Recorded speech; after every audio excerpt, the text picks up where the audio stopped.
Magandang gabi mula sa Pag-asa Weather Forecasting Center. Ito ang ating update para kay Bagyong Opong.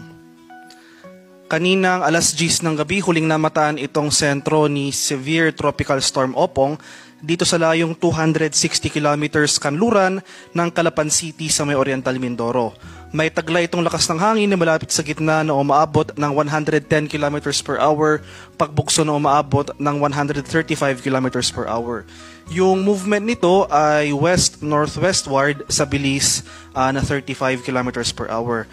Makikita natin dito sa ating latest satellite images na itong mga kaulapan na associated para kay Bagyong Opong kasalukuyang nakaka-apekto dito sa malaking bahagi ng Central and Southern Luzon. Sa nalalabing bahagi naman ng ating bansa, partikular dito sa rest of Luzon, itong ilang areas ng Visayas at kanlurang bahagi ng Mindanao, itong mga kaulapan na ating nakikita ay yung epekto naman ng southwest monsoon o yung hanging habagat na pinapalakas ng nasabing bagyo.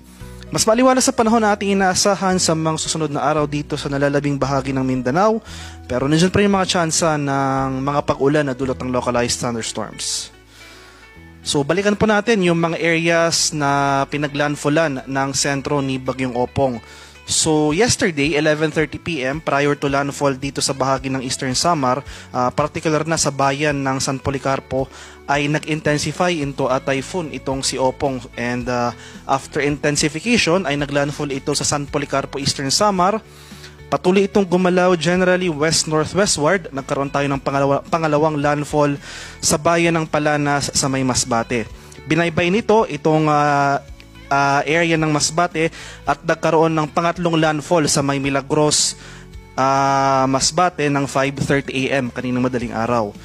Nagpatuloy yung west-northwestward na paggalaw ni Bagyong Opong at nagkaroon ng pang-apat na landfall sa isla or dito sa area ng Romblon sa bayan ng San Fernando kaninang 8:10 ng umaga.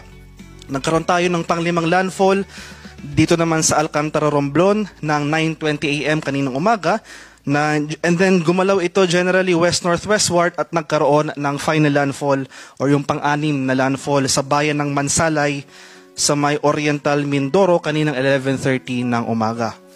So sa kasalukuyan, nasa West Philippines na yung bagyo, so wala na tayong inasahang anumang landfall at patuloy nagagalaw itong sentro ni Bagyong Opong sa ating kalupaan.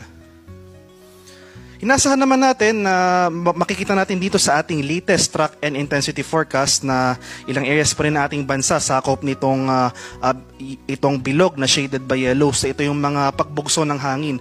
So over these areas, posible pa rin tayong makaranas ng